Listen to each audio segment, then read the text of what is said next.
Bienvenue chers téléspectateurs de BaolTimes TV, bienvenue à votre émission Baol Politique. Donc aujourd'hui, Baol Politique a le plaisir de recevoir Baye Momar Diop, le président du mouvement And Taxawu Dindi Fi Naxe Mbaye. Baye Momar Diop me présente du suñu docteur yi. waaw ma ngi remercier tous les téléspectateurs même de BaolTimes. Je me nomme Baye Momar Diop, comme tu viens de le dire. Résident à Thierno Kandji, président même du mouvement Liggéey te jëlee fi Naxe Mbaye di nuyu daal ñëpp daal képp nga xam ne mu suivre émission bi ni ci BaolTimes. ok Baye Momar Diop dalal ak jàmm mais Baye Momar Diop bala ñuy tàmbali leen dafa am fu ñu jëm pourquoi nga ne liggéey jëlee fi Naxe Mbaye lan moo waral loolu te dañoo nekk ci ay jours di préparer ay jours baal da ngaa bëgg a def sa entrée politique tout simplement. Non, c'est pas en quelque sorte une entrée politique. Liggéey te jëlee fi Naxe Mbaye boo xool c'est un mouvement boo xam ne je dirais que dafa judd ci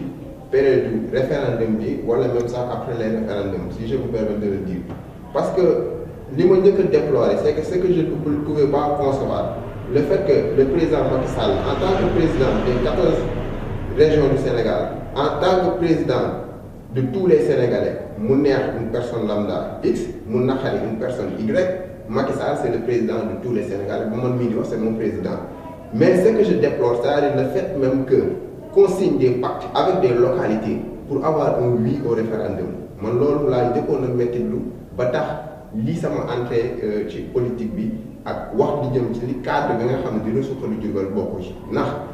bi ñuy def référendum bi on avait établi des maquettes yoo xam ne waxoon nañ ne dinañ defar bon théâtre de verdure hôtel Baobab et cetera loolu noonu yëpp c'était dans le cadre d'avoir un certain électorat mais te sama waxu démb tamit mooy sama waxu tey waxoon naa ne lii wax ji yëpp boo koy xool xam nañ ne pour am électorat moo tax ñu wax ji waaye du loo xam ne nekk na dëgg seen conviction politique moo tax ñu daal di koy wax. loolu nekk loo xam ne vraiment lu ma métti lu la te loo xam ne tamit maa ngi koy ñàkk rafetlu te li may ñaaxal Sénégalais yi ak surtout Diourbel waaye mooy que ne ñoo ngi dem ci instant kenn gisul dara loo xam ne teg nañ ko fi depuis référendum bi ndax xaw nañoo am lu leen metti parce que Diourbel même bu dee donte nañ ci gagné nañ fi mën naa ko concevoir que ne c'est pas une victoire mais beaucoup plutôt une défaite est-ce que du loolu moo tax ba tey nanguwuñu établir dara fi mu toll nii Diourbel bii ñu nekk te tamit li may ñaaxaat Diourbel waaye ak résident Diourbel yi mooy que ne législative yaa ngi ñëw. comme waxoon nañ leen promettre nañ leen ay maquette ba tey réalisé wuñ ko man gëm naa ne peut-être que ne ak législative yi di ñëw dinañ commencer teg brique pour wan leen ne ñi ngi ñëw léegi voté leen ci législative yi te bés bu ngeen voté waatee ci législative yi du ñu yeggale projet yi di leen yóbbuwaat présidentiel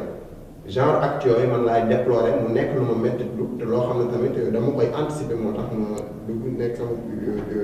ma def sama entrée tamit dans le domaine de la politique. yow léegi tey jii bàyyi ji bu liggéey bàyyi Naxe Mbaye kon na nga jàpp ne depuis 1960 ba léegi li fii liggéey yëpp ay Naxe Mbaye la wala nit. waaw dama ne depuis 1960 ba léegi liggéey moom am na Sénégal ñu ngi liggéey waaye liggéey gi daal ñaari liggéey man laa ko gisul parce que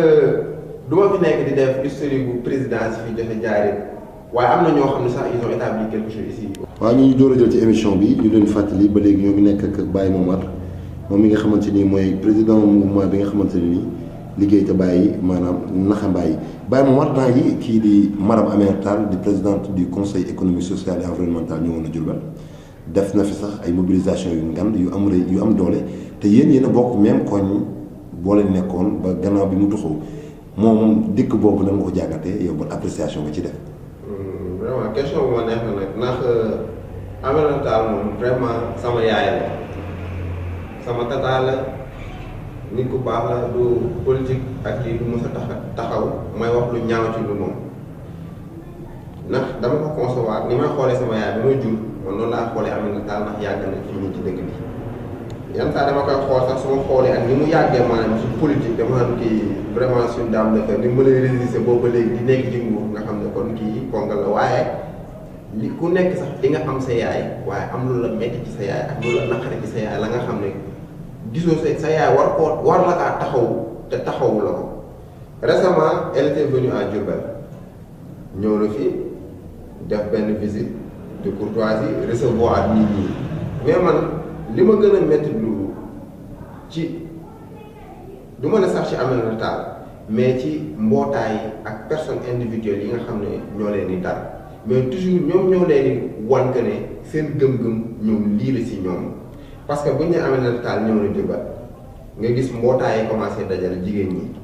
ku ñu woo ñu recevoir ñu jox la une certaine somme d'argent wala ñu may la fi dara kii ñëw ku ne commencé exposer ay problème ñu may la fi benn saaku ceeb ñii jox leen 500000 ñii jox leen si ay bon même sax da ngay dem bay dégg sax de source je ne suis pas sûr et certain sax que ne am na ñu mu jox la may ay 1 million ay lii yëpp dans des cadres politiques kon moom ci boppam nit ñi koy moom mi politique li muy njëkk a jàngat ci nit ñi nekk ci Diourbel ak ñi nga xam ne est-ce que ñoom seen wàllu bopp bëgg nañ développement Diourbel ku ci nekk yaa ngi xaar lan nga mën a am ci moom waaye xalaatoo yow ci sa wàllu bopp nan nga war a mën a waxtaanee moom bu Diourbel jëm ca kanam te man vraiment nekk na la nga xam ne dama koy déplorer xaalis boobu yow ne muy jël di ko may nit ñi di leen ko jox di ko séddale ay particuliers mais moom ça pouvait servir même à l'établissement de quelque chose ici au niveau de Diourbel en tant que troisième personnalité de l'État mais moi je ne peux pas concevoir que l'ambiance soit tellement morose à Diourbel qu'il y ait un certain taux de chômage bu ñu waxee ñoo ne Diourbel xale yaa ngi liggéey nii mais liggéey dawal Jakarta matin midi soir mais xool nañu un travail pénible comme loolu noonu Aminata Tall dina nangu doomam di dawal Jakarta Aminata Tall dina nangu doomam di dawal saret xam ngeen peine bi nekk ci loolu menuisier yi nekk fi ay liggéey yu metti lañ ce sont des métiers nobles ce sont des ay liggéey yu metti lañ te moom bi nga xam ne mi ngi politique xam na ne loolu lu metti la mais du ko nangul ay doomam créer emploi mooy créer loo tax ay société ak ay usines defaraat suñu Suneor bii nii créer yeneen usine ak yeneen chantier yoo xam ne dina permettre Diourbel waaye en tant que tel di ci liggéey di ci sukkandiku taux de chômage bi wàññeeku defar tali yi parce que je ne peux pas concevoir benn affaire mooy que ne une capitale régionale telle que Diourbel que le transport soit assuré par des charrettes mais là ça c'est honteux. mais nag annoncé nañ fi temps yi rek l'arrivée des bus. On ne fait qu'annoncer. Dans la politique, il y a qu'annonce et promesse. Déjà, les gens qui ont été annonce, promesse. Ban mois là, le travail de démarrer. Il y a depuis juin pour le passé. Nous sommes février. Comme politique, annonce, promesse pour plan, pour électorat. Je ne peux pas concevoir, c'est inconcevable qu'une capitale régionale, départementale comme Diourbel, où le transport urbain est assuré par des charrettes. Moi, je pense qu'il doit y avoir à Diourbel des infrastructures dignes de ce nom. Ay tali yu baax yoo xam ne dina permettre ay bus Tata yi ñëw fi établir leen fi ñu toog mën fee daw charrette yi mais mënuñu ne jëlee charrette naan ay.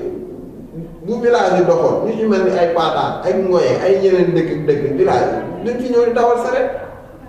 parce que dafa metti seen boor moo tax ñu ñëw ut lu ñu liggéey kon bu ñu établir fi mu toll nii instant yi nii ay info parce que nit boo ko jëlee ci dara da nga koy dugal ci dara dawal oto saret yi da nga leen utloo ay permis ñenn ñi coxeurs yi mën a xam nan la ñuy toogee ci nekk receveur ndax bu tataay ñëwee tam qu'ils aient les priorités au niveau de ce travail parce que ñoom ñooy àgg assuré ak taximan yooyu. mais loolu tenir nañ fi temps yi benn réunion ci loolu lañ jëm nañ leen wutloo ay permis nañ ñu nekk en règle. waaw mais li ma la wax rek laa lay waxaat rek moo seen li ma la wax rek laa lay waxaat fii dans la politique avec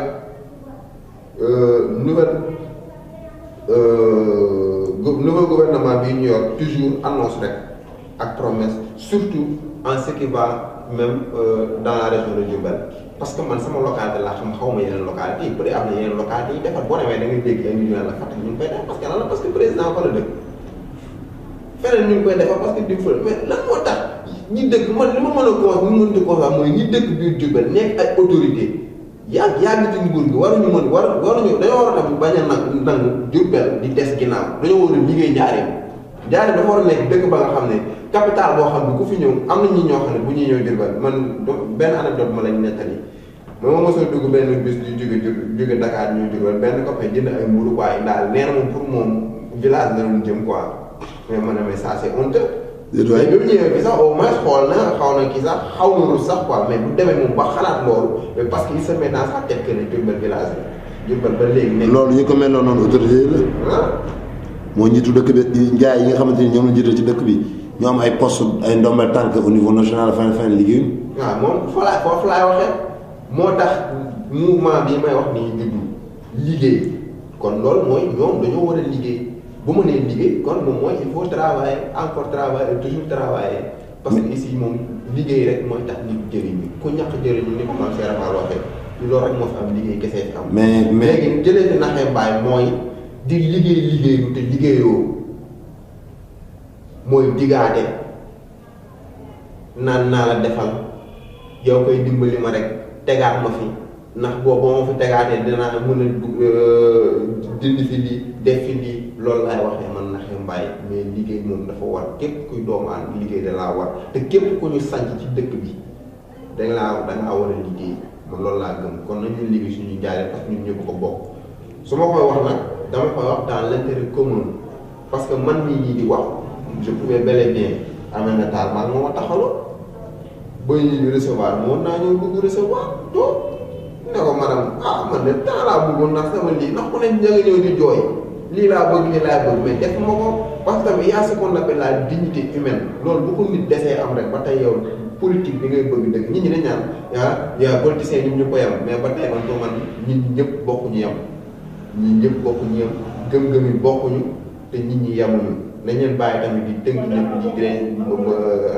raaxale ci benn boor nit ñi yamuñu su ma yamul nit ñi def nit ñi di def ok jaajëf yéen ñu doon suivre ñoo nekkoon ak Baye Momar Diop Baye xam naa temps bi lee mu jeex mais bëgg nañoo laa laaj Baye mouvement bu bees la yaa dëgg la depuis référendum bi la ba léegi mais Baye nan nga compter liggéey ci mouvement boobu yow ak ci législative yi ñu jëm. xam nga un Baye Momar Diop qui crée un mouvement c'est juste une personne je ne dirais même pas insignifiante mais qui a l'audace même de dire aux autorités et aux gouvernants même qui sont dans nos localités qu'il faut travailler nañu liggéey parce que man sama doole fi mu toll nii xam nga ci lan la mën a yem ci ñaax nit ñi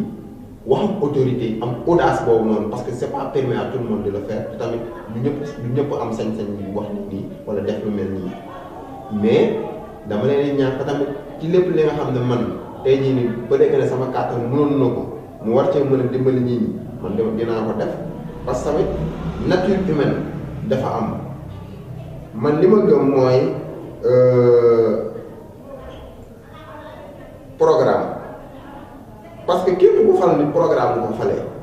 mais man xam moo bëgg que les programmes soient effectifs que les programmes soient efficients que les programmes soient pragmatiques qu'il y ait de la pratique dans ce que disent même les gens qui veulent le pouvoir man loolu laa wax la politique n'empêche que c'est l'art d'accéder au pouvoir mais accéder au pouvoir mais man accéder au pouvoir tout le monde aime le pouvoir moo kan moo bëggul nguur ku ne nguur dafa neex daa fekk bokkoo ci waaye li tax ñu naan nguur dëgg mooy liggéey da ngay dem dëkk bu ci mel ni Touba nga xool sëriñ ci ay nguur la boo xoolee sëriñ Touba yëpp ay nguur la mais boo xoolee Touba ni mu mel nga xam ne nguur ya fa nekk li tax ñu naan nguur liggéey tax ñu naan nguur Touba bu fa dugg xam ne nguur yaa ko liggéey damaa bëgg nag pour nguur yi nga xam ne ñooy nguuru àdduna topp tamit logique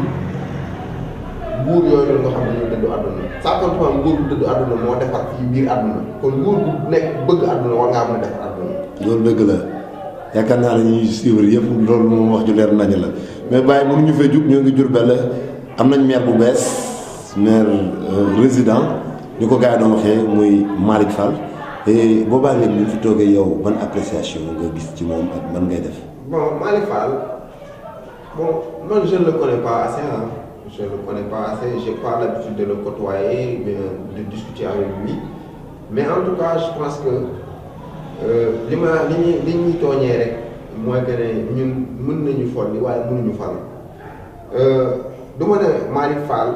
période bi ñu koy fal moom vraiment c'était le candidat bi nga xam ne il était le mieux placé pour devenir maire de Diourbel dans un contexte social bi nga xam ne ci loolu la liggéey Malick Fall li ko tax a nekk maire socialement moo ko tax a nekk maire ak taxawu maanaam yëg-yëg bi mu am ci nit ñi la ko nit ñi delloo mais yëg-yëg tey jii nii wax dëgg fa yàlla sama doom neex na waaye mënut a gérer tey jii nii boutique bii nii moo yor ndax jàng mënut a lire mënut a xam gisee mais man vraiment lu ma ko bëgg. Malick Fall mën naa lire de. waaw non da ngay déglu ma ñëw rek comprendre nga waxin la rek comprendre nga du ma ko dénk loolu Malick Fall c'est un maire boo xam da nga ko respecté ndax yàlla moo ko sant mu nekk maire kooku ku ma respecté la mais man vraiment c'est-à-dire que maire boo xam ne man damaa gisul lan la fi liggéey Malick Fall li may jiiñ toujours li ma waxoon sànq Macky Sall rek ci côté référendum noonu lay fonctionner buñ nee nii mu ne Jakarta yi mu defaral leen ay mbaar fii Diourbel wala mbaari Jakarta yi gis nga parfois loolu ça ne participe pas à l'embellissement même de la région mais yow au niveau de l'électorat moo tax nga koy def yow fu nit ñi di jooyee ne gaara saret bi nit ñaa ngi sonn na saret sonn na leen affaire noonu yow nga ñëw ngay leen pour électorat nga samp fa encore benn mbaar bu baax bu rëy rien que pour meeting wala politique man gëwuma loolu c'est-à-dire que ñëpp bëgg pouvoir mais gis nga ku liggéey toog du maye mooy tax a toog wala du toog bànneexu nit ñi personnellement benn par benn mais ku liggéey ba ñëpp teg ndax lu ne faa nga dàgg kenn du ko werante fii tey jii nii liñ naan référendum tey président Macky Sall mu woon bu doon Diourbel mu woon gañe ci lan avant référendum day fekk ma ñëw fekkoon defar naa Diourbel ba mën a jot defar ko ba lépp baax dama dul ñëw sax di campagne kee ma toll laay toll ne gis ngeen li ngeen def parce que lu nit def lu teg sa bët ku la jox ndékki bu la diggee ak nga gëm ko waaye ñi ëpp li làmmiñ ak di wax mooy ñi nga xam ne Malick Fall c'est un maire mais c'est un maire boo xam ne li leen di tool yi un maçon est devenu maire là où il y a des présidents de conseil départemental là où il y a des pharmaciens ak yooyu mais wala ma ne ma Malick Fall dama gàcce ngaalaama parce que moom mun au moins moom politiquement nax na leen ba gagné leen mais c'est pas le candidat idéal parce que tamit un maire est-ce que c'est un maire qui peut sax rédiger un acte administratif digne de ce nom. Vraiment, c'est une question que je me pose. Parce qu'on ne peut pas tout donner, tout confier à des conseillers. Parce qu'il y a ce qu'on appelle aussi des secrets professionnels. Merci. Baye Momar, lu yaakaar naa loolu leer na yaakaar naa fi la ñu tàggatoo su mot de la fin. léegi yow ban appréciation tamit nga amaat ci amaat ñaar yéen a dëkk comme yaa ngi wax sànq docteur yaa ngi wax dànk docteur ne nga am maçon yow pour yow Malick Fall maçon la moo gagné. docteur yaa ngi foofu muy amaan ñaa ak ñeneen ak ñeneen lan nga jàpp ci amaan ñaa kon donc lu tax gañewul. amaan ñaa sama nijaay la amaan ñaa sama nijaay la sama père la on a pas l'habitude tamit comme ni ma sànq de se côtoyer mais yenn saa ñu bokk ay grand place suñu wax bëriwul jabaram sama xarit la mais ki ne xam nga ay doomam samay rakk lañ xam nga yoom bébé xaar yoom aji mboose et autres quoi. mais Amath Niang dafa war a xam ne la politique c'est pas un récital des aaya du Coran nit da ngay am gëm-gëm def dara nag moom c'est une personne boo xam ne il a une tête quoi parce que Amath jàng na xam na li muy wax donc je ne dirais pas une tête pleine parce que fii kenn yore boobu fees ndax loo fi jàng am na ku la ko gën a jàng mais il n'a pas une tête bien faite parce que s'il avait une tête bien faite un maçon ne devrait pas être maire là où il y a des Amath Niang kon maanaam des naa mën politique bu mënul politique dëgg mos ko mu nekk maire ci kawam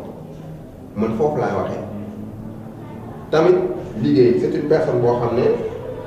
day œuvre surtout jëm ci daara yi ak ci